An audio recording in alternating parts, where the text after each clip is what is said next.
हे जादुई सेब, हमारी रक्षा करो। मेरे इस पूरे कच्चे घर को एक फौलादी और अटूट सेब के घर में बदल दो। एक तेज जादुई रोशनी चमकती है और चिड़ियों का घर एक विशाल, बेहद मजबूत लाल सेब के आकार के किले में बदल जाता है। दूसरी तरफ कालू कौवा और बिजली चील को लेकर आ रहे होते हैं। चलो चील भाई, जल्दी चलो। इस वक्त सारी चिड़ियां अपने घर में दुबकी होंगी। आज तो दावत होगी। और हाँ चील भाई, भूलना मत, थोड़ा मलाईदार मांस हमारे हिस्से का भी है। आखिर रास्ता और जादुई आईने का राज मैंने ही तो बताया है। तुम दोनों को तुम्हारी गद्दारी का इनाम जरूर मिलेगा। चलो, आज इस जंगल का आखिरी दिन है। तीनों दोस्तों, मेरी बात को बहुत ध्यान से सुनो। वक्त आ गया है, वो शिकारी चील फिर से वापस आ रही है। खुदा के लिए सब अपनी अपनी जगह पर छुप जाओ। आज हमें हर हाल में बचना होगा। जब तक वो शिकारी यहाँ से चला नहीं जाता, कोई भी अपनी जगह से बाहर निकलने की गलती मत करना। मुझे आप सबकी जान बहुत प्यारी है, प्लीज अपना ख्याल रखना। एक तरफ आसमान का सीना चीरती हुई वो बेरहम शिकारी चील अपने बेगुनाह शिकार की तलाश में तेजी से जंगल की ओर बढ़ रही थी। उसकी पैनी नजरें हर हलचल पर टिकी थीं। लेकिन दूसरी तरफ मासूम चिड़ियों ने भी मौत को चकमा देने की पूरी तैयारी कर ली थी। उन्होंने अपनी सूझबूझ से एक ऐसी चालाकी की जिसकी शिकारी को भनक तक न थी। सबने अपने अपने आशियाने खाली कर दिए। कोई उस पुराने पेड़ के अंधेरे खोखल में समा गया, कोई घनी झाड़ियों के पीछे दुबक गया, तो कोई चट्टानों की ओट में अपनी सांसें थामकर बैठ गया। पूरा जंगल पल भर में सूना हो गया और ठीक उसी पल हवा में एक सरसराहट हुई और वो खूंखार शिकारी चील ठीक उसी जगह आ पहुंची।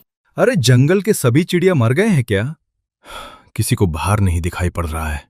सब के सब गायब। शायद उस सामने वाले झोपड़ी के पीछे छुपे बैठे हैं डरपोक कहीं के। सुनो पक्षियों, मुझे बहुत ज्यादा भूख लगी है और मेरा सब्र अब खत्म हो रहा है। तुम में से कोई एक, हाँ सिर्फ कोई एक चिड़िया चुपचाप बाहर आ जाओ और मेरी भूख मिटाओ। अगर खुद से बाहर नहीं आए तो याद रखना, मैं इस झोपड़ी को उखाड़ फेंकूंगा और तुम में से एक एक को ढूंढकर जिंदा चबा जाऊंगा। सभी को खा जाऊंगा मैं। अब बताओ, कौन बनेगा मेरा नाश्ता, या फिर मैं खुद आऊं? जंगल में छाई उस सुनसा खामोशी को चीरते हुए विलन की आवाज गूंजी, पर बदले में सिर्फ सन्नाटा मिला। कोई भी चिड़िया बाहर नहीं आई। किसी एक में भी इतनी हिम्मत नहीं थी कि उस मौत के फरिश्ते के सामने खड़ी हो सके। अपना ऐसा अपमान देखकर चील का गुस्सा 8वें आसमान पर पहुंच गया। उसके सब्र का बांध टूट चुका था। अपने भरी पंखों को झटकते हुए वो गुस्से में बिलबिला उठा। अच्छा, तो तुम सब मेरी बात को मजाक समझ रहे हो? गुस्से में कांपते हुए चील ने दरवाजे को जोर से झटके के साथ खोला और गार्डन उठाकर अंदर देखा। पर ये क्या, वहां कोई नहीं था। घर के अंदर बिल्कुल सन्नाटा था, सिर्फ धूल उड़ रही थी। सारी चिड़िया वहां से पहले ही गायब हो चुकी थी। चील की लाल आंखें गुस्से और हैरानी से फटी की फटी रह गईं। उसका शिकार उसके हाथ से निकल चुका था। मुझसे बचकर जाओगे कहाँ? तो सारे के सारे चिड़ियां दबे पांव यहां से फर्रार हो गए। उन्हें लगता है कि वो इस जंगल के राजा यानी मुझसे जीत जाएंगे। पागल है सबके सब। मुझे पता लगाना ही होगा। आखिरकार इस जंगल के पक्षी गए तो गए कहां? जमीन निगल गई या आसमान खा गया उन्हें? वो चाहे पटालों में छुपे हों या आसमान की उन चैनों में, मैं उन्हें ढूंढ निकालूंगा। एक एक का शिकार करूंगा मैं। उनके पैरों की फड़फड़ाहट उन्हें मुझसे ज्यादा देर तक नहीं छुपा सकती। जब तक मैं उन्हें ढूंढकर उनका खात्मा ना कर दूं, इस विलन को चैन नहीं आने वाला। छुप लो जितना छुपना है। जब मैं ढूंढने निकलूंगा तो मौत बनकर तुम्हारे सामने खड़ा मिलूंगा। गुस्से से तमतमाया हुआ चील जब खाली घर देखकर वहां से उड़ जाता है, तब चारों तरफ पसरा सन्नाटा धीरे धीरे कम होता है। चील के जाते ही सभी पक्षी अपनी गुप्त जगहों से धीरे धीरे बाहर निकलते हैं। उनके चेहरों पर डर और चिंता साफ दिख रही है। कोमल बहन, हमारे नन्हे बच्चे भूख से तड़प रहे हैं। अगर हम डर कर ऐसे ही बैठे रहें तो वे मर जाएंगे। अब हमें भोजन ढूंढने बाहर जाना ही होगा। हाँ कोमल बहन, तोता भाई ठीक कह रहे हैं। लेकिन बाहर जाने से पहले क्यों ना तुम एक बार अपने जादुई आईने में देख लो कि वो शिकारी चील इस वक्त कहाँ है। कहीं वो आसपास ही तो नहीं मंडरा रहा। हाँ कबूतर भाई, तुम्हारा यह मशवरा बिल्कुल ठीक है। मैं अभी देखती हूँ कि उस जालिम चील के दिमाग में क्या चल रहा है। कोमल चिड़िया दौड़कर अंदर जाती है और चमचमाते जादुई आईने के सामने खड़ी होकर आंखें बंद करती है। आईने की रोशनी चमकती है और उसमें दिखाई देता है कि शिकारी चील अपनी अंधेरी गुफा में गहरी नींद सो रहा है। दोस्तों, चील अपनी गुफा में सो रहा है। यही सही मौका है। कालू भाई, बिजली भाभी, आप दोनों हमारे बच्चों के पास यही रुकिए और उनका ध्यान रखिए। हम सब जल्दी से दाना ढूंढकर लौटते हैं। हाँ हाँ कोमल बहन, तुम बेफिक्र होकर जाओ, बच्चों की चिंता मत करना। और हाँ, आते वक्त हमारे लिए भी थोड़ा दाना लेते आना। कोमल, तोता और कबूतर तेजी से पंख फरफराते हुए दाने की तलाश में आसमान की तरफ उड़ जाते हैं। जैसे ही सीधे साधे पक्षी वहां से जाते हैं, कालू और बिजली के चेहरों से शराफत का नकाब उतर जाता है। उनके दिलों में लालच जाग उठता है। सुनो जी, मैं रोज रोज ये रूखा सूखा दाना खाकर थक चुकी हूँ। क्यों ना आज मौका अच्छा है, इन चिड़ियों के मखमली और मुलायम बच्चों को ही चट कर जाएं। बड़ा मजा आएगा। नहीं बिजली, ऐसा करना बेवकूफ़ी होगी। अगर हमने बच्चों को खाया तो सबको तुरंत पता चल जाएगा कि ये हमारा काम है। मेरे पास इससे भी बेहतरीन और तगड़ी स्कीम है।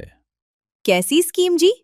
क्यों ना हम ये जादुई आईना ही चुरा लें। हम इसे सीधे शिकारी चील के पास लेकर चलेंगे। उसे बता देंगे कि चिड़ियां इसी आईने के दम पर उससे बचती हैं।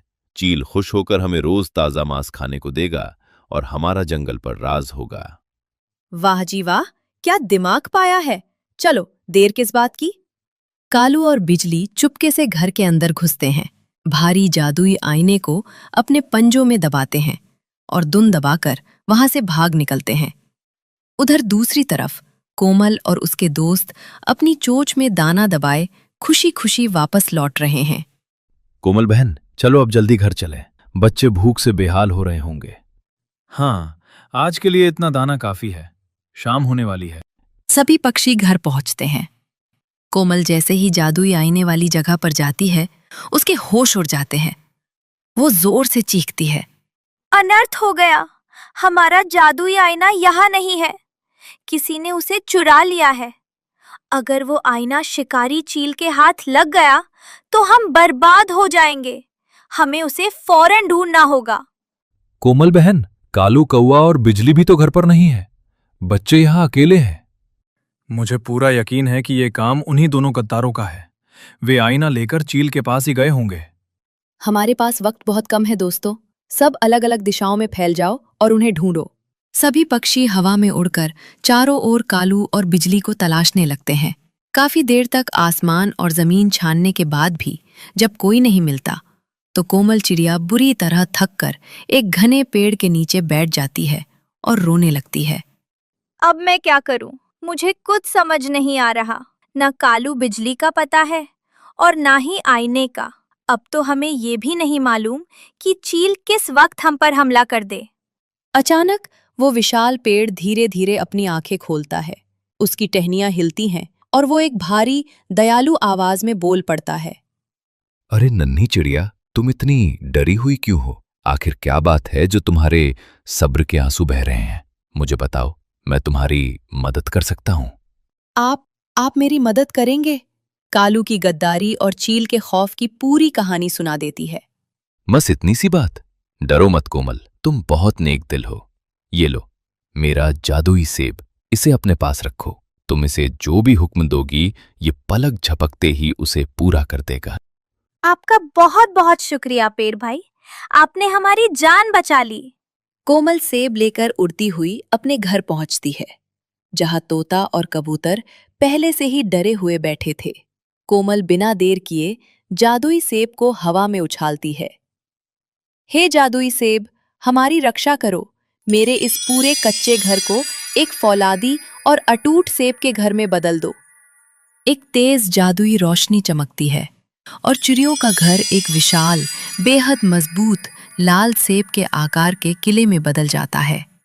दूसरी तरफ कालू कौवा और बिजली चील को लेकर आ रहे होते हैं। चलो चील भाई, जल्दी चलो। इस वक्त सारी चिड़ियां अपने घर में दुबकी होंगी। आज तो दावत होगी। और हाँ चील भाई, भूलना मत, थोड़ा मलाईदार मांस हमारे हिस्से का भी है। आखिर रास्ता और जादुई आईने का राज मैंने ही तो बताया है। तुम दोनों को तुम्हारी गद्दारी का इनाम जरूर मिलेगा। चलो, आज इस जंगल का आखिरी दिन है। तीनों उड़ते हुए चिड़िया के घर के पास पहुंचते हैं, लेकिन वहां का नजारा देखकर तीनों हवा में ही ठिठक जाते हैं। अरे, ये क्या बकवास है? यहां चिड़ियों के घोंसले की जगह ये अजीब सा विशाल सेब कहां से आ गया? चील भाई, दाल में कुछ काला है। मुझे लगता है कि इन चालाक चिड़ियों ने बचने के लिए इसके अंदर शरण ली है। अच्छा, तो इन्हें लगता है कि ये मामूली फल मुझे रोक लेगा। अभी इस घर के टुकड़े टुकड़े करता हूं। चील पूरी ताकत से अपने पैनी पंजों और चोंच से उस सेबनुमा घर पर हमला करता है, लेकिन वह घर फौलाद जैसा मजबूत था। चील को ही चोट लगती है और वह दर्द से कराह उठता है। कोमल बहन, बाहर कोई बहुत जोर जोर से हमारा घर तोड़ने की कोशिश कर रहा है। हाँ, ये चील की ही आवाज है। डरने की कोई बात नहीं दोस्तों। हे जादुई सेब, जो दुष्ट बाहर खड़ा होकर हमारा घर तोड़ने की कोशिश कर रहा है, उसे तुरंत लोहे के एक मजबूत पिंजरे में कैद कर दो। सेब से एक जादुई किरण निकलती है। चील कुछ समझ पाता उससे पहले ही आसमान से एक भारी लोहे का पिंजरा गिरता है और चील उसमें पूरी तरह कैद हो जाता है। ये देखकर कालू कौवा और बिजली के होश उड़ जाते हैं। सेब का दरवाजा खुलता है और सभी पक्षी शान से बाहर आते हैं। मजा आ गया चील भैया। क्यों, कैसी रही? और ओए गद्दारों, तुम दोनों यहां से चुपचाप भागते हो या तुम्हें भी इसी पिंजरे में ठूस दिया जाए? नहीं नहीं, हमें माफ कर दो, हम अभी जाते हैं। कालू और बिजली अपनी जान बचाकर जंगल से दुम दबाकर भाग जाते हैं। कोमल पिंजरे में बंद चील के पास जाती है। देखो दुष्ट चील, तुम्हारी क्रूरता का अंत हो चुका है। मैं तुम्हें सिर्फ एक ही शर्त पर आजाद कर सकती हूँ। तुम्हें इसी वक्त ये जंगल छोड़कर हमेशा के लिए जाना होगा। अगर दोबारा यहाँ दिखे तो इस पिंजरे से तुम्हें कोई नहीं निकाल पाएगा। बोलो, मंजूर है? हाँ कोमल बहन, मुझे माफ कर दो। मुझे मेरी गलती का एहसास हो गया है। मैं वादा करता हूं कि इस जंगल में कभी अपनी परछाई भी नहीं पड़ने दूंगा। मुझे छोड़ दो। कोमल जादुई सेब को इशारा करती है। पिंजरे का दरवाजा खुलता है और चील बिना पीछे मुड़े दुम दबाकर आसमान की तरफ भाग जाता है। हाँ तो मेरे प्यारे दोस्तों, आज से हम पूरी तरह आजाद हैं। अब न हमें इस जालिम चील का खौफ है, न घर उजड़ने की चिंता और न ही दाने की कोई कमी। सभी पक्षी खुशी से चहकने लगते हैं और जादुई सेब के साए में हमेशा के लिए सुखी रहने लगते हैं। हाँ तो दोस्तों, कैसी लगी आपको हमारी यह जादुई कहानी? इससे हमें क्या सीख मिलती है? यही कि गद्दारी का अंत हमेशा बुरा होता है और एकता में ही असली शक्ति होती है। जंगल ने एक बड़े पेड़ के ऊपर एक हरे भरे कद्दू की बेल लिपटी हुई है। उसी पेड़ की डाल पर कोमल चिड़िया ने अपना खूबसूरत घोंसला बनाया हुआ है। घोंसले में 2 छोटे छोटे अंडे हैं। कोमल चिड़िया घोंसले में बैठी अपने अंडों को सहला रही है। तभी बंटी चिड़ा उड़ता हुआ आता है। कोमल, देखो आज मौसम कितना सुहाना है। आसमान में बादल छाने लगे हैं। लगता है आज बारिश आएगी। हाँ बंटी जी, मुझे भी लग रहा है, लेकिन मैं फिक्र नहीं करती। देखो ना, हमारा ये घोंसला कितना मजबूत है। मैंने इसे अपने पंखों और मेहनत से बनाया है। सच में कोमल, तुम बहुत समझदार हो। अच्छा, अब मैं जाता हूँ दाना लेने। तुम और बच्चों का ध्यान रखना। बंटी चिड़ा उड़ जाता है। कोमल चिड़िया मुस्कुराते हुए अपने अंडों पर बैठ जाती है। कुछ दिन बाद घोंसले में हलचल होती है। अंडों में दरारें पड़ने लगती हैं। अरे, मेरे बच्चे आ रहे हैं मेरे लाडले। दोनों अंडों से 2 छोटे छोटे प्यारे बच्चे बाहर निकलते हैं। उनकी आंखें अभी ठीक से खुल भी नहीं पाई हैं। माँ, माँ, भूख लगी है माँ। आ गए मेरे राजे। अब माँ है ना तुम्हारे साथ। डरो मत, भूख मत लगने दूंगी। तभी आसमान में काले बादल घिरने लगते हैं और हवा तेज हो जाती है। मूसलाधार बारिश शुरू हो जाती है। बिजली कड़कती है, घोंसला हिलने लगता है। मामा, मुझे डर लग रहा है। माँ, ये बारिश कब बंद होगी? हम भीग रहे हैं। डरो मत मेरे बच्चों, माँ है ना। देखो मेरे पंखों के नीचे कितना गर्म है। बारिश हमारा कुछ नहीं बिगाड़ सकती। बारिश थोड़ी रुकती है, बच्चे सो जाते हैं। बच्चे सो गए हैं, इन्हें दाने की जरूरत है। थोड़ी देर के लिए बारिश रुकी है, अभी जाकर दाना ले आती हूँ और जल्दी वापस आऊंगी। कोमल चिड़िया धीरे से उड़ जाती है। आसमान में एक बड़ी काली चील मंडरा रही थी। उसकी तेज नजरें घोंसले पर पड़ती हैं। हाँ, वो घोंसला और उसमें 2 छोटे बच्चे। आज का खाना मिल गया। चील तेजी से नीचे आती है। बच्चे डर कर चिल्लाने लगते हैं। माँ, बचाओ, बचाओ। चील अपने तेज पंजों से घोंसले पर हमला करती है। घोंसला टूट जाता है, तिनके तिनके बिखर जाते हैं। कोई बचाने वाला नहीं है तुम्हें। तभी दूर से कोमल चिड़िया की आवाज सुनाई देती है। नहीं, मेरे बच्चों को छोड़ो। कोमल चिड़िया तेजी से उड़कर आती है और चील पर झपट पड़ती है। दोनों में जोरदार लड़ाई होती है। हट जा छोटी चिड़िया, वरना तुझे भी उठा ले जाऊंगा। मैं अपने बच्चों के लिए जान दे सकती हूँ, पर तुझे इनके पास नहीं आने दूंगी। चील कोमल चिड़िया को धक्का देती है। कोमल गिरती है, लेकिन फिर उठ खड़ी होती है। चील एक बार और झपट्टा मारती है और घोंसला पूरी तरह तोड़ देती है। फिर चील उड़ जाती है। बारिश फिर से शुरू हो जाती है। टूटे हुए घोंसले के पास कोमल चिड़िया और उसके दोनों बच्चे बैठे हैं। सब भीग रहे हैं। माँ, हमारा घर। माँ, मुझे ठंड लग रही है। मेरे बच्चों, माफ करो माँ को, मैं तुम्हारा घर बचा नहीं पाई। तभी बंटी चिड़ा वापस आता है और ये सब देखकर हैरान हो जाता है। ये क्या हो गया? ये किसने किया? शिकारी चील आई थी बंटी जी। मैं दाना लेने गई थी, तभी उसने हमारा घर तोड़ दिया। अब हम क्या करेंगे? बच्चे भीग रहे हैं। इतनी बारिश में नया घर कहाँ बनाएंगे? मुझे नहीं पता बंटी जी, लेकिन हिम्मत नहीं हारूंगी। ऊपर वाले पर भरोसा रखो, कोई रास्ता जरूर निकलेगा। कोमल चिड़िया अपने बच्चों को पंखों में छुपाए बारिश में इधर उधर उड़ती है। तभी उसे एक अजीब रोशनी दिखती है। ये रोशनी कहाँ से आ रही है? वो रोशनी की तरफ जाती है। वहाँ एक बड़ा पेड़ है जिस पर एक बहुत बड़ा सुनहरा कद्दू लगा हुआ है। उस कद्दू से हल्की जादुई रोशनी निकल रही है। माँ देखो, वो कद्दू तो चमक रहा है। माँ, वो कद्दू इतना बड़ा कैसे है? तभी कद्दू से एक मीठी आवाज आती है।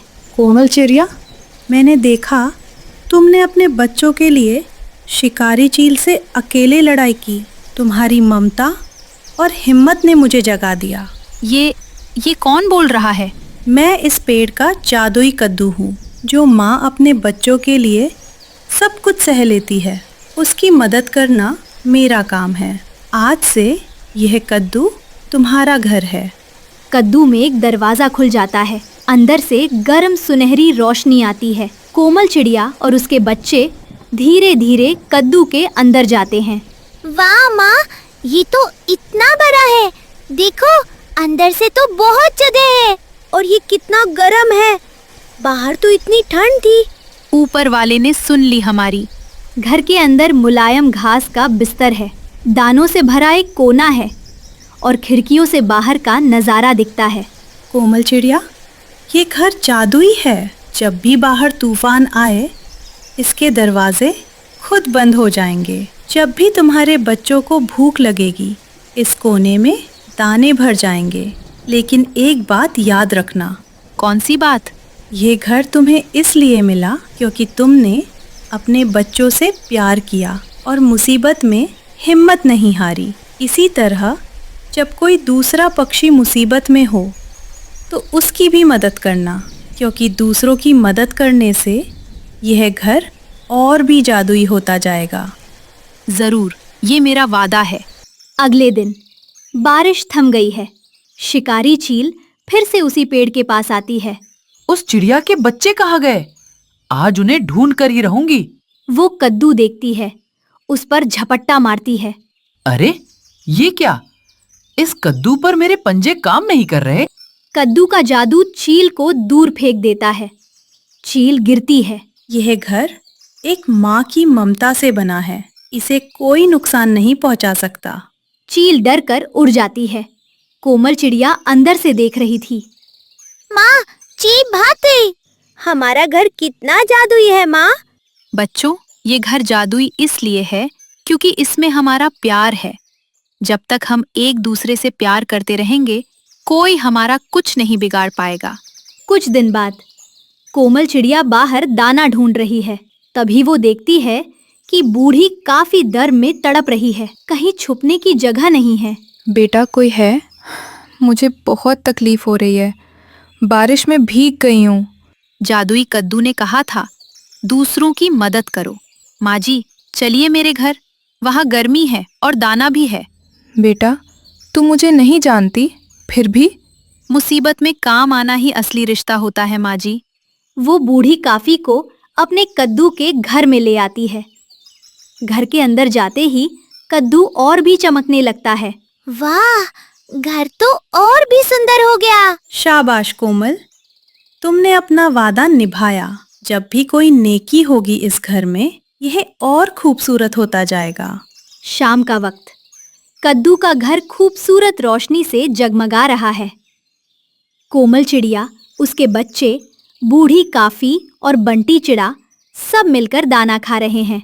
बेटा, तुझ जैसी बेटी मिल जाए तो क्या चाहिए जीवन में। कोमल, आज मुझे समझ आया, घर वो नहीं जो ईंट और लकड़ी से बने। घर वो है जहाँ प्यार हो। माँ, मैं भी बड़े होकर ऐसे ही दूसरों की मदद करूँगा। और मैं भी माँ, हिम्मत कभी नहीं हारूंगी। यही तो मैं चाहती थी मेरे बच्चों, याद रखो। कद्दू की रोशनी और तेज हो जाती है। बच्चों, आज इस कहानी से यही सीखो, मुसीबत में हिम्मत मत हारो। अपने बच्चों और अपनों से प्यार करो और जब भी किसी को जरूरत हो उसकी मदद करो, क्योंकि नेकी का फल हमेशा मीठा होता है। सब मिलकर खुशी से चहकते हैं। कद्दू का घर सुनहरी रोशनी में नहाया हुआ है।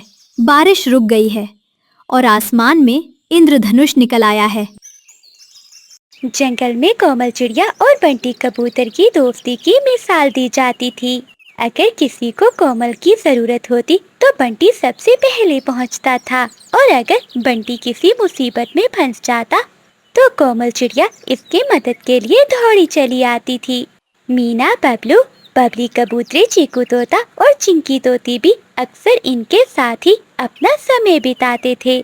परंतु जंगल में कुछ ऐसे पक्षी भी थे जिन्हें ये दोस्ती बिल्कुल पसंद नहीं थी।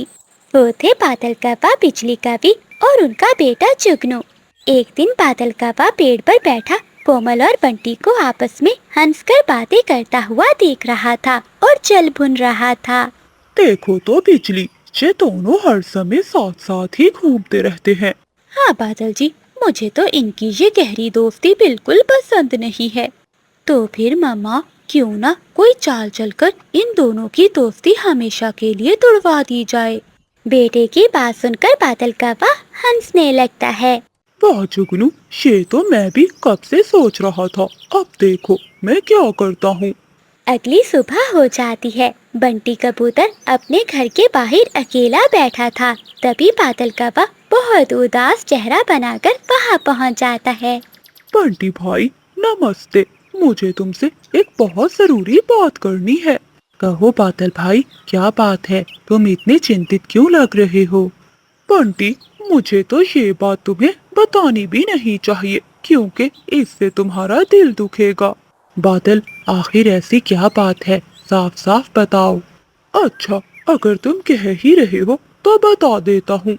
कल मैं जंगल के दूसरी तरफ गया था। वहाँ मैंने कोमल चिड़िया को कहते सुना था कि बंटी कबूतर तो बहुत भोला है। मैं इससे जो भी कहती हूँ वो चुपचाप मेरी बात मान जाता है। बादल कौवे की ये बात सुनकर बंटी कबूतर चौंक जाता है। नहीं बादल, कोमल मेरी सच्ची दोस्त है। वो मेरे बारे में ऐसा कभी नहीं कह सकती। भाई, मैं तुमसे भला झूठ क्यों बोलूँगा? मैंने जो सुना था तुम्हें बता दिया। ये कहकर बादल कौवा वहाँ से चला जाता है और बंटी कबूतर गहरी सोच में पड़ जाता है। दूसरी ओर बिजली कभी कोमल चिड़िया के पास जाती है। कोमल बहन नमस्ते, क्या तुम्हें पता है कि जंगल में क्या बातें हो रही हैं? नमस्ते बिजली बहन, क्या हुआ? सब ठीक तो है ना? चिड़िया बहन, बंटी कबूतर सबसे कह रहा था कि वो हमेशा तुम्हारी मदद करता है, लेकिन तुम इतनी मकरूर हो कि कभी उसका एहसान ही नहीं मानती। क्या बंटी भाई ने मेरे बारे में ऐसा कहा है? हाँ कोमल बहन, मैंने खुद अपने कानों से सब सुना है, तभी तुम्हें बताने आई हूँ। कोमल चिड़िया को भी बिजली कवि की बात पर विश्वास नहीं होता, लेकिन बिजली कवि की बातों की वजह से इसके मन में भी थोड़ा सा संदेह आ गया था। इस दिन शाम को जब बंटी और कोमल नदी के पास आमने सामने आती हैं, तो दोनों पहले की तरह खुश नहीं थे और दोनों के दिलों में वो झूठी बातें खटक रही थी। नमस्ते कोमल। नमस्ते बंटी भैया। वो दोनों बस इतनी सी बात करते हैं और उदास होकर अपने अपने रास्तों पर चले जाते हैं। चिड़िया की बेटी मीना ने पेड़ के पीछे ये सब देख लिया था। मम्मा, आप और बंटी अंकल आज इतने उदास क्यों लग रहे थे? क्या कोई झगड़ा हुआ है? कुछ नहीं हुआ मीना, बस ऐसे ही मूड ठीक नहीं था। तुम जाकर खेलो। उधर दूसरी तरफ बबली कबूतरी भी बंटी कबूतर को परेशान देखकर यही सवाल पूछती है। क्या बात है जी, आज आप कोमल बहन से बिना बात किए ही वापस आ गए? कुछ नहीं बबली, अब पहले जैसे हालात नहीं रहे, सब बदल गया है। दोनों के दिल में ही कौवों की हुई बातें घूम रही थीं। धीरे धीरे कई दिन बीत जाते हैं। अब कोमल और बंटी पहले की तरह कभी साथ नहीं दिखाई देते थे। ये देखकर बिजली और बादल, जुगनू सब बहुत खुश थे। बाबा देखा, हमारी योजना कितने अच्छे से काम कर गई। हाँ जुगनू बेटा, अब इनकी सच्ची दोस्ती हमेशा के लिए खत्म हो गई है। परंतु इन कौवों को ये नहीं मालूम था कि सच्ची दोस्ती इतनी आसानी से नहीं टूटती। एक दिन जंगल में अचानक बहुत तेज बारिश शुरू हो जाती है। नदी का पानी तेजी से भरने लगता है। मीना और बबलू घर के पास खेल रहे थे। बच्चों, बारिश बहुत तेज है, नदी के पास ज्यादा दूर मत जाना। ठीक है मम्मा, हम ज्यादा दूर नहीं जाएंगे, यहीं पास में ही खेल रहे हैं। लेकिन खेलते खेलते बबलू का ध्यान पड़ जाता है और वो नदी के तेज बहाव वाले किनारे पर पहुंच जाता है। अचानक मिट्टी हटती है और इसका पाँव फिसल जाता है। वो अचानक नदी के पानी में गिर जाता है। बचाओ मम्मा, बचाओ, मैं डूब रहा हूँ। नदी का तेज बहाव बबलू को अपने साथ बहाकर ले जाने लगता है। ये देखकर मीना बुरी तरह से घबरा जाती है। मम्मा जल्दी आओ, बबलू नदी में गिर गया है। ये सुनते ही कोमल चिड़िया दौड़ती हुई नदी के किनारे आती है। बबलू मेरे बच्चे, मैं तुम्हें कैसे बचाऊं? कोमल चिड़िया उड़कर इसे पकड़ने की कोशिश करती है, परंतु पानी का बहाव बहुत तेज था। वो आगे नहीं बढ़ पा रही थी। उसी समय बंटी कबूतर वहाँ से गुजर रहा था। जैसे ही वो बबलू के चिल्लाने की आवाज़ सुनता है तो वो चौंक जाता है। अरे नहीं, ये तो बबलू की आवाज़ है, लगता है वो मुसीबत में है। पुरानी नाराजगी को एक पल में भुलाकर कबूतर तेजी से नदी की ओर उड़ पड़ता है। बंटी अपनी जान की कोई परवाह नहीं करता, तेजी से उड़कर बबलू तक पहुंचने की कोशिश करता है। बबलू अब पानी के साथ एक बहुत बड़ी चट्टान की तरफ बह रहा था। अगर वो इससे टकरा जाता तो इसे चोट लग सकती थी। बंटी अपनी पूरी ताकत से उड़ता है और झपटकर बबलू को अपने पंजों में जकड़ लेता है। बंटी अंकल, मुझे बचा लीजिए। डरना मत बेटे, जब तक तुम्हारा अंकल साथ है तुम्हें कुछ नहीं होगा।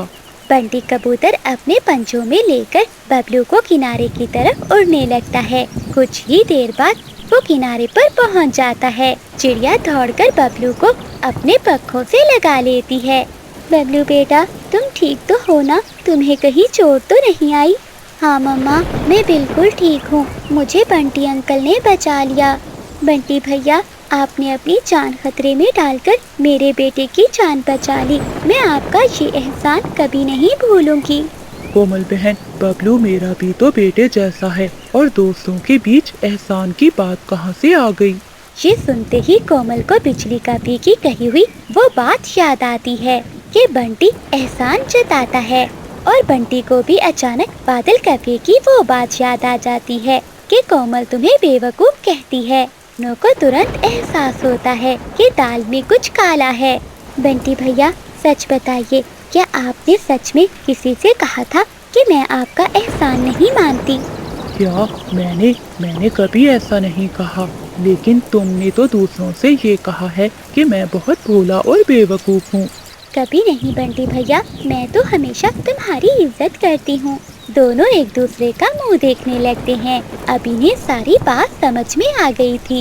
इसका मतलब है हमारी पक्की दोस्ती तुड़वाने वाले कोई और नहीं, वो काफी हैं। उसी समय बादल काका, बिजली काफी और उनका बेटा जुगनू भी ये देखने के लिए वहाँ पहुँच गए थे कि नदी के पास क्या हुआ है, लेकिन वहाँ सबको ठीक देखकर वो घबरा जाते हैं। बादल, बिजली, सच सच बताओ, क्या तुमने हमसे झूठ बोला था? बंटी और चिड़िया का गुस्सा देखकर बादल काका घबरा जाता है। तो वो बंटी भैया, वो ऐसी बात है कि बादल सच सच बताओ, वरना अच्छा नहीं होगा। अपने माता पिता को इतना डरा हुआ देखकर छोटा जुगनू बुरी तरह से डर जाता है और रो पड़ता है। बाबा, आप सच बता दीजिए, हमने ही झूठ बोला था कि इन दोनों की दोस्ती टूट जाए। जुगनू के मुंह से ये सुनते ही कव्वा परिवार की सारी सच्चाई सामने आ जाती है। ये सुनकर सब हैरान रह जाते हैं। वहीं खड़े चीकू तोता चिंकी तोती का तो गुस्सा आसमान पर पहुंच जाता है। बादल, तुमने दोस्ती तुड़वाने के लिए इतना बड़ा और गंदा झूठ बोला, ये बहुत गलत बात है। ऐसे मक्कार पक्षियों को सजा मिलनी चाहिए। बादल और बिजली सर झुकाए शर्मिंदगी से खड़े थे। कोमल बहन, बंटी भाई, हमसे बहुत बड़ी गलती हो गई, हमें माफ कर दो। हाँ चिड़िया बहन, बंटी भाई, बादल जी ठीक कह रहे हैं, हम कभी दोबारा ऐसा बुरा काम नहीं करेंगे। कोमल और बंटी एक दूसरे की तरफ देखते हैं और मुस्कुराते हैं। बादल भैया, सच्ची दोस्ती किसी के झूठ बोलने से नहीं टूटती, क्योंकि इसकी बुनियाद भरोसे पर होती है। बिल्कुल ठीक कहा कोमल बहन, सच के सामने झूठ हमेशा हार जाता है। उस दिन के बाद से कोमल चिड़िया और बंटी कबूतर की दोस्ती पहले से भी ज्यादा मजबूत हो जाती है। तो प्यारे दोस्तों, इस कहानी से हमें ये सीख मिलती है कि सच्ची दोस्ती हमेशा विश्वास, प्यार और ईमानदारी पर ही टिकी होती है। किसी की भी बात सुनकर अपने सच्चे दोस्त पर कभी शक नहीं करना चाहिए, क्योंकि झूठ और गलतफहमियां रिश्तों में बहुत बड़ी दूरी ला सकती हैं। सच्चे दोस्त हर मुश्किल समय में एक दूसरे का साथ देते हैं और जान पर खेलकर भी दोस्ती निभाते हैं। जंगल के एक सुंदर किनारे पर कोमल चिड़िया का एक बहुत ही सुंदर अंगूरों का बाग था। इस बाग में दूर दूर तक लंबी लंबी हरी बेलें फैली हुई थीं, जिन पर हर साल बहुत ही मीठे, रसीले और चमकदार अंगूर लगते थे। कोमल चिड़िया, चंदू चिड़ा और इनकी बेटी मीना और छोटा बबलू मिलकर रात दिन इस बाग की देखभाल करते थे। एक सुबह जब कोमल चिड़िया रोज की तरह मुस्कुराती हुई अपने बाग में पहुंचती है, तो वहां का नजारा देखकर उसका चेहरा उतर जाता है। वो चिंतित हो जाती है। बाग की बेलों के पत्ते मुरझाए हुए थे और जमीन की मिट्टी सूखी पड़ी थी। अरे, ये अचानक क्या हो गया? हमारे इतने सुंदर बागीचे की ये हालत कैसे हो गई? मम्मा, देखो ना, पानी ना मिलने की वजह से हमारे बागीचे के कुछ अंगूर तो अभी से सूखने और काले पड़ने लगे हैं। हाँ मम्मा, मीना दीदी ठीक कह रही हैं। अगर बारिश नहीं हुई या हमें पानी नहीं मिला तो हमारा पूरा बागीचा खराब हो जाएगा और फिर हमें खाने को मीठे अंगूर भी नहीं मिलेंगे। बबलू की बात सुनकर कोमल चिड़िया बहुत चिंतित हो जाती है। इधर पूरे जंगल में सूखा पड़ने लगा था। छोटे छोटे तालाब और नदियाँ सूख रही थीं और हरी घास पीली पड़ चुकी थी। जंगल के सभी पक्षी पानी की बूंद बूंद के लिए परेशान थे। इसी जंगल के दूसरे कोने में बादल कव्वा, बिजली कव्वी रहते थे, जो कुछ दिन पहले ही उन्होंने अपने एक पुराने कुएं के पास नया घर बनाया था और खुशकिस्मती से उस कुएं में अभी भी काफी पानी बचा हुआ था। बादल जी, जरा देखो, पूरे जंगल के पक्षी प्यासे मर रहे हैं, परंतु हमारा कुआं अभी भी पानी से भरा हुआ है। हाँ बिजली, तुमने बिल्कुल ठीक कहा। पूरे जंगल में पानी की कमी है और पानी का एक एक कतरा हीरे जैसा कीमती हो चुका है। तो फिर बादल जी, हमें इस कठिन समय का पूरा फायदा उठाना चाहिए और दूसरे पक्षियों की मजबूरी का सौदा करना चाहिए। दोनों लालची कौवे ये सोचकर हंसने लगते हैं। अगली सुबह कोमल चिड़िया अपने मुरझाए हुए बागीचे को बचाने के लिए पानी की खोज में निकल पड़ती है। वो जंगल में कई जगह पर जाती है, परंतु हर तरफ सिर्फ सूखी मिट्टी ही दिखाई दे रही थी। कोमल चिड़िया पूरा जंगल छान मारती है, परंतु उसे कहीं भी पानी का एक कतरा नहीं मिलता। आखिरकार उड़ते उड़ते उसे बादल कौवे का वो पुराना कुआं दिखाई देता है, जिसमें पानी चमक रहा था। वो उम्मीद की किरण लेकर कुएं के पास उतरती है। बादल भैया, बिजली बहन, मेरे अंगूरों का बगीचा पानी के बगैर सूख रहा है। क्या आप मुझे अपने कुएं से थोड़ा सा पानी दे सकते हैं? पानी? कोमल चिड़िया, तुम इतनी आसानी से हमारे पास पानी मांगने आ गई? हाँ कोमल बहन, इस सूखे के मौसम में पानी मुफ्त में नहीं मिलेगा। अगर पानी चाहिए तो कीमत चुकानी होगी। बिजली बहन, मेरा पूरा बाग सूख रहा है, मेरे बच्चे उदास हैं। बताओ क्या कीमत चाहिए? तो फिर सुनो, अगर तुम्हें अपने बाग के लिए पानी चाहिए तो बदले में हमें तुम्हारे बागीचे के अंगूर चाहिए। ठीक है बादल भैया, जब अंगूर पकेंगे मैं तुम्हें दे दूंगी। बताओ कितनी अंगूर चाहिए? थोड़े बहुत नहीं चिड़िया, हमें तुम्हारा आधा बागीचा अंगूरों का चाहिए। पूरा आधा बाग हमारा होगा। क्या बिजली बहन, आधा बागीचा? ये तो बहुत बड़ा धोखा है। इतनी बड़ी कीमत मैं कैसे दे सकती हूँ? देखो कोमल, सौदा मंजूर है तो लो, नहीं तो यहाँ से तुरंत जाओ। हम पानी का एक कतरा भी नहीं देंगे। बादल कौवे की बात सुनकर चिड़िया बहुत दुखी होकर आंसू बहाती हुई अपने घर लौट जाती है। मीना और बबलू अपनी मम्मा का इंतजार कर रहे थे। मम्मा मम्मा, क्या बादल अंकल के कुएं से पानी मिला? नहीं मीना बेटी, वो कौवे बहुत लालची हैं। पानी के बदले में वो हमसे हमारा आधा बागीचा मांग रहे हैं। मम्मा, वो कौवे बहुत बुरे हैं। अब हम क्या करेंगे? हमारा बागीचा तो सच में सूख जाएगा। उसी कठिन समय में कोमल चिड़िया के सच्चे दोस्त बंटी कबूतर, बबली कबूतरी वहाँ आ जाते हैं। कोमल बहन, आप सब इतने उदास क्यों हो? क्या बात है? फिर कोमल चिड़िया सारी बात बताती है। ये तो बहुत ही गलत और शर्मनाक बात है। बादल और बिजली हमेशा दूसरों की मजबूरी का फायदा उठाते हैं। हाँ बंटी जी, मुसीबत के समय तो दुश्मन की भी मदद करनी चाहिए, परंतु वो कौवे अपनों के साथ सौदा कर रहे हैं। ये बहुत बुरा है। थोड़ी ही देर बाद वहाँ चीकू तोता, चिंकी तोती भी आ जाते हैं। वो सभी दोस्त मिलकर पानी का कोई नया उपाय सोचने लगते हैं, परंतु किसी को भी कोई रास्ता नहीं सूझ रहा था, क्योंकि पूरा जंगल ही सूख चुका था। दिन बीतते गए और बाग की हालत बदतर से बदतर होती गई। समय गुजरने के साथ साथ अंगूरों की बेलें और सूखने लगती हैं और इनके पत्ते झड़ने लगते हैं। मीना और बबलू सुबह सुबह बागीचे में जाकर मुरझाई हुई बेलों को देखते हैं और कोने में बैठकर उदास हो जाते हैं। एक तपती हुई दोपहर बबलू अकेला दाने की खोज में जंगल के दूर दराज पहाड़ों की तरफ घूम रहा था। तभी इसे दूर से एक ऊंची पहाड़ी के पीछे कुछ बहुत तेज चमकता हुआ दिखाई देता है, जैसे कोई हीरा चमक रहा हो। वो पहाड़ी के पीछे क्या है जो तारों की तरह चमक रहा है? मुझे पास जाकर देखना चाहिए। बबलू उत्साह के मारे तेज उड़ता हुआ वहाँ पहुँचता है।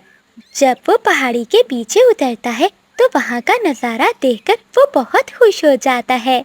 वहाँ पत्थरों के बीच में एक छोटा सा सुंदर झरना बह रहा था, जिसका पानी शीशे की तरह बिल्कुल साफ और ठंडा था। वाह, ये तो सच में पानी का झरना है। ये पानी तो हमारे पूरे बागीचे को नई जिंदगी दे सकता है। मुझे जल्दी से घर जाकर सबको बताना होगा। बबलू बिना वक्त गवाए उड़ता हुआ तुरंत अपने घर पहुंचता है और अपनी मम्मा को बताता है। मम्मा, पापा, जल्दी बाहर आओ। मम्मा, क्या हुआ बेटा, तुम इतने हाँफ क्यों रहे हो? सब ठीक तो है ना? मम्मा, मैंने पानी ढूंढ लिया। मैंने जंगल की पहाड़ी के पीछे एक बहुत सुंदर झरना ढूंढ लिया है। सभी पक्षी वहाँ पर इकट्ठे हो जाते हैं। किसी को भी बबलू की बात पर यकीन नहीं आ रहा था। फिर बबलू चिड़ा सबको अपने साथ ऊंची पहाड़ी के पीछे ले जाता है। वहाँ पहुँचकर सब देखते हैं तो वहाँ सच में एक झरना बह रहा था। बबलू भैया, ये कितना ठंडा और मीठा पानी है। मीना बेटी, ये तो बहुत अच्छा पानी है। लगता है ऊपर वाले ने हमारी सुन ली। चिड़िया बहन, अब तुम्हें बादल कव्वे के सामने पंख जोड़ने की कोई जरूरत नहीं। इस झरने के पानी से तो हमारा पूरा बगीचा दोबारा हरा भरा हो सकता है। झरना देखकर सभी पक्षी बहुत खुश हो गए थे। अगले ही दिन सुबह सवेरे सभी दोस्त एकता की ताकत लिए अपने काम में लग जाते हैं। बंटी कबूतर अपने मजबूत पंजों से मिट्टी खोदने लगता है। चंदू चिड़ा और चीकू तोता लकड़ियों की मदद से झरने से बागीचे तक एक छोटी नहर बनाते हैं। दूसरी ओर मीना, बबलू, बबली कबूतरी और चिंकी तोती नहर के रास्ते में पड़े हुए बड़े बड़े पत्थर हटाने लगते हैं ताकि पानी का बहाव ना रुके। पूरा दिन कड़ी धूप में मेहनत करने के बाद आखिरकार झरने का वो ठंडा पानी कोमल चिड़िया के अंगूर के बागीचे तक पहुंच जाता है। जैसे ही पानी सूखी हुई बेलों की जड़ों तक पहुंचता है तो सभी पक्षी बहुत खुश हो जाते हैं। शुक्र है ऊपर वाले का, हम सबकी मेहनत रंग लाई है और अब हमारा बगीचा भी बच जाएगा। कुछ ही दिनों में जादुई असर होता है और सूखी बेलों पर फिर से चमकदार हरे पत्ते उगने लगते हैं। नई कलियां खिलने लगती हैं। अंगूर के गुच्छे भी दोबारा से बड़े होने लगते हैं और देखते ही देखते पूरा बागीचा फिर से पहले की तरह हरा भरा हो जाता है। इधर बादल कव्वा, बिजली कवि अपने सूखे पेड़ पर बैठे ये सब देख रहे थे। बादल जी, ये सब कैसे हो गया? इनका बगीचा तो सूखने वाला था ना, ये दोबारा हरा भरा कैसे हो गया? मुझे भी समझ नहीं आ रहा बिजली। मुझे तो लगता था कि अब इनका बगीचा खत्म हो जाएगा और वो रोते हुए हमारे पास पानी मांगने आएंगे, परंतु यहाँ तो कुछ और ही जादू हो गया है। कुछ ही हफ्तों बाद चिड़िया के बागीचे में ढेर सारे मीठे और बड़े बड़े अंगूर लग जाते हैं। पूरे जंगल के पक्षी इस सुंदर बागीचे को देखने आते हैं। तब कोमल चिड़िया अपने पूरे परिवार के सामने एक बहुत बड़ा फैसला करती है। चंदू जी, मीना, बबलू, इस कठिन समय में जिसने भी हमारी मदद की है, इस बाग के पहले मीठे अंगूरों पर उनका हक है। हम सबको अंगूर बांटेंगे। फिर कोमल चिड़िया, बंटी कबूतर, बबली कबूतरी, चीकू तोता, चिंकी तोती और जंगल के दूसरे गरीब पक्षियों को बुलाया जाता है और ढेरों ढेर रसीले अंगूरों को बांट दिया जाता है। सभी पक्षी अंगूर खाकर बहुत खुश होते हैं। उसी समय बादल कव्वा और बिजली कवि भी लालच के मारे वहाँ पहुँच जाते हैं और वो शर्मिंदगी से एक कोने में खड़े हो जाते हैं। कोमल बहन, वो क्या हमें भी इस बागीचे के कुछ मीठे अंगूर मिल सकते हैं? हमें बहुत भूख लगी हुई है। बिजली कवि की बात सुनकर सभी पक्षी बहुत गुस्से में आ जाते हैं। अरे बिजली, तुम्हें शर्म नहीं आती? जब हमें मुसीबत में पानी की जरूरत थी तब तुमने आधा बाग मांगा था, आज किस मुंह से अंगूर मांगने आए हो? तोते की बात सुनकर बादल और बिजली शर्म के मारे पानी पानी हो जाते हैं। इनका सर झुक जाता है। तोते भैया, कोई बात नहीं। बादल भाई, बिजली बहन, आप ये अंगूर लीजिए और शौक से खाइए। कोमल बहन, क्या सच में हमारे इस पूरे बर्ताव के बाद भी क्या तुम हमें अंगूर दे रही हो? हाँ बादल भैया, क्योंकि हम दूसरों की तरह लालची नहीं हैं और ना ही मुसीबत में सौदा करते हैं। अच्छाई का जवाब अच्छाई से देना ही हमारे संस्कार हैं। कोमल चिड़िया की बात सुनकर बादल और बिजली का सर शर्म से झुक जाता है और वो सभी पक्षियों के सामने पंख जोड़कर माफी मांगते हैं। तो प्यारे दोस्तों, इस कहानी से हमें सीख मिलती है कि कठिन और मुश्किल समय में मेहनत, हिम्मत और सबके साथ मिलकर काम करना ही सबसे बड़ा सहारा होता है। लालच और चालाकी कुछ समय का फायदा तो दे सकती है, परंतु सच्ची अच्छाई, एकता हमेशा सबका दिल जीत लेते हैं। और हर समस्या का समाधान निकाल लेते हैं।